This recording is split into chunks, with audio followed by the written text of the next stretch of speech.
From the very beginning, the life of Paul Church was none too conventional. Born in space to terraformer parents, much of his early life was spent on ships and Genesis camps, by his own admission an unnatural life for a young man. Though he was very close with his parents and the crew of their ship, the Incunabellum.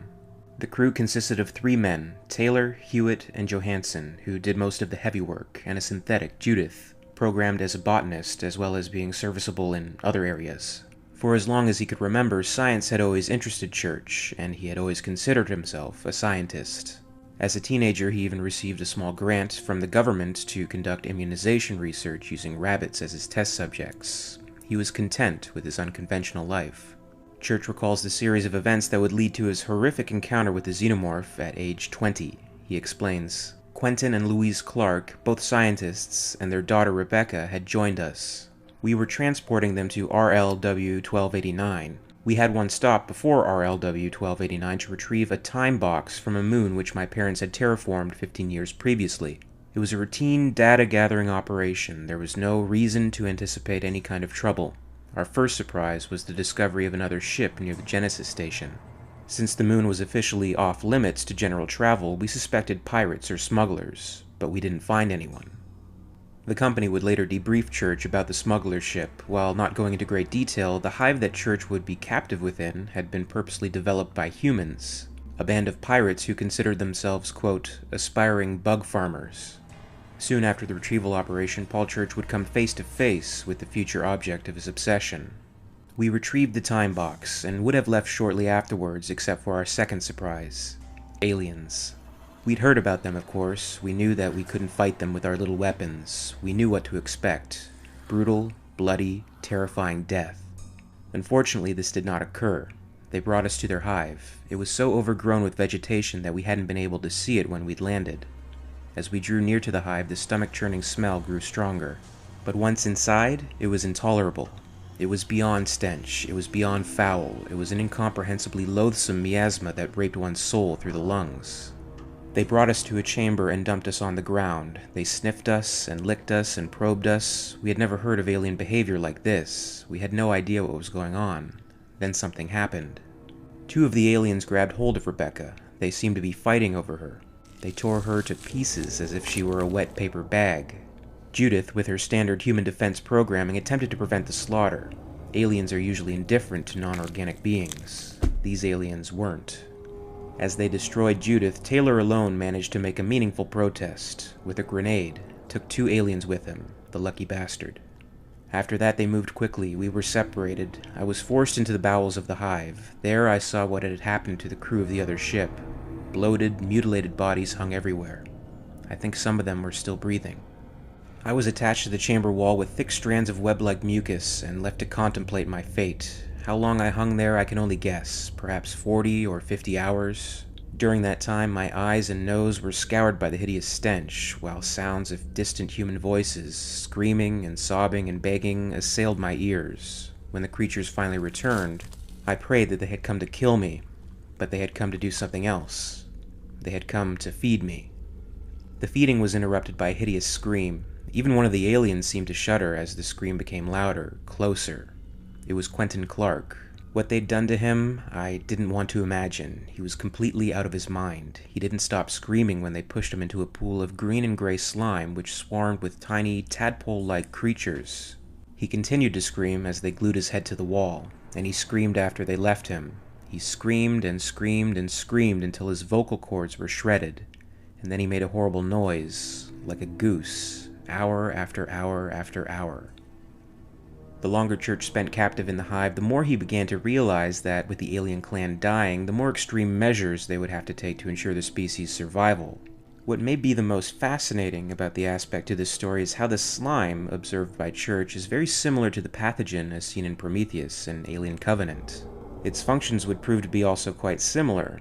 As seen with Holloway and Prometheus, consumption of the pathogen led to rapid mutations in his DNA makeup, including his sperm, which would end up impregnating Dr. Elizabeth Shaw with the trilobite creature.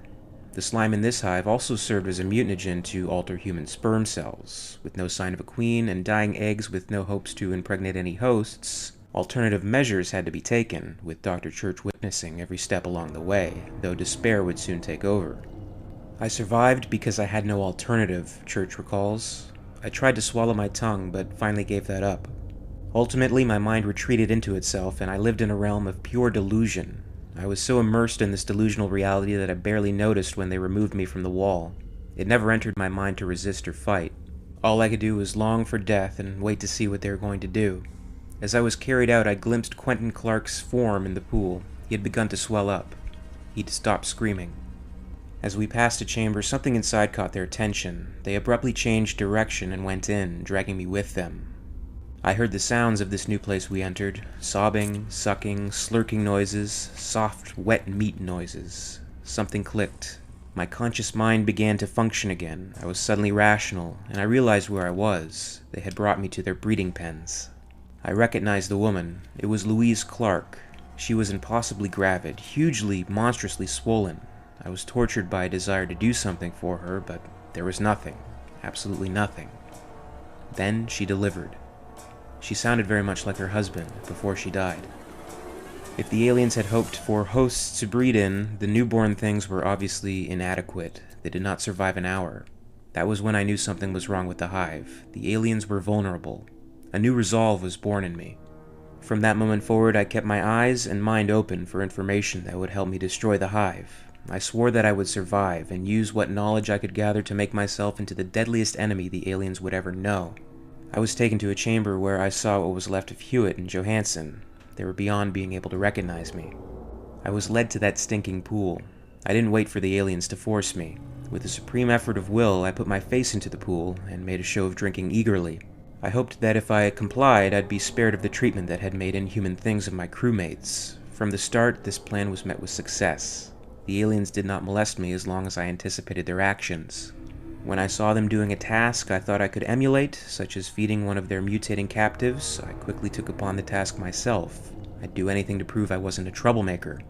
My friends were past being able to fend for themselves. Soon the aliens stopped guarding me so closely, and I was able to investigate my surroundings, every square inch. I gathered as many samples of the organic substance around me as I could, and kept them hidden in a small recess. I actually conducted crude experiments, testing the reactions of substances on one another. The leech-like things secreted a solvent-like colloid, which the aliens were cultivating as a sort of medicine. I observed that a ubiquitous black mold produced toxins that were destroying the aliens. I had the key to their survival in my hand. I immediately put my findings to use, using the toxic mold to destroy the aliens' living medicine factories. It was amazing how well it worked.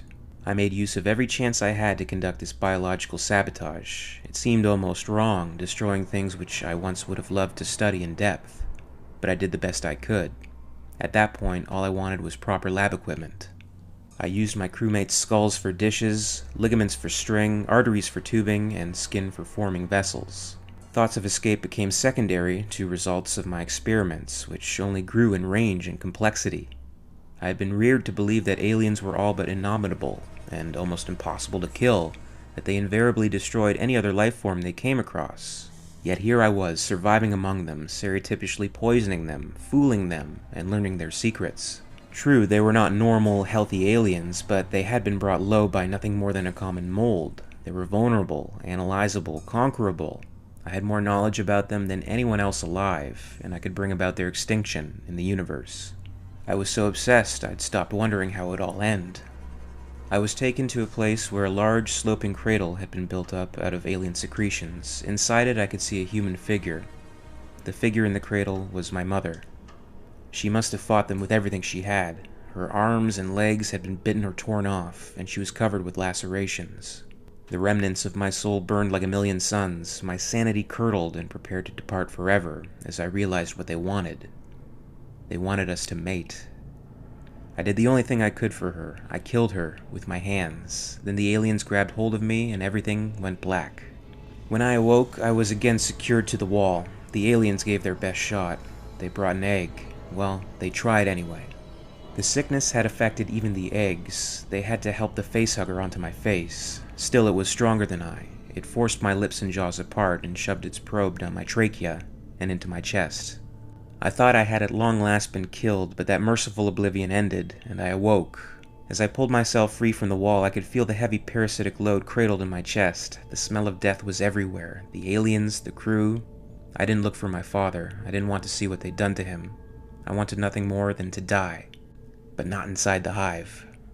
I found my way outside. The fresh air, the open space, and the light were shocking to my ravaged senses. Finally free from the hive, Dr. Church made his way back to the family's ship. It was completely untouched, still intact with full power.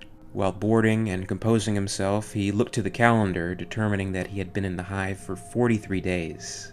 A distress signal was sent, but there was still the matter of the embryo inside of him.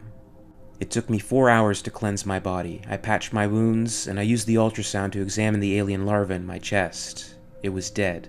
Dead and rotting. Its removal was imperative. I had no surgical experience at all, but I gathered what information I could and set to work. The operation took 7 hours, but was completely successful. I guess I had a knack for surgery. The rescue party arrived a month later. I met them on my own 2 feet, but I was an atrophied mess. The company considered my experience most valuable. As compensation for my ordeal in the service of the government, I was granted a full biomechanical makeover. I've been studying aliens ever since. With that, Dr. Church had come to be one of the few characters in the alien universe to survive an alien impregnation, albeit from an unhealthy specimen. And combined with the morbid experiences in the hive, this makes for his perspective on the species to be quite unique. Although the 2 stories were developed decades apart, do you believe that the slime and the black mold, as seen in the dying hive, has any relation to the pathogen, as seen in Prometheus? Is it possible it's a diluted version of the substance? And do you think Weyland-Yutani's explanation of the smugglers developing their own hive was in fact the truth? Or perhaps a cover-up for a secret operation? Comment below and let me know your thoughts. Meanwhile, stay tuned for more on Dr.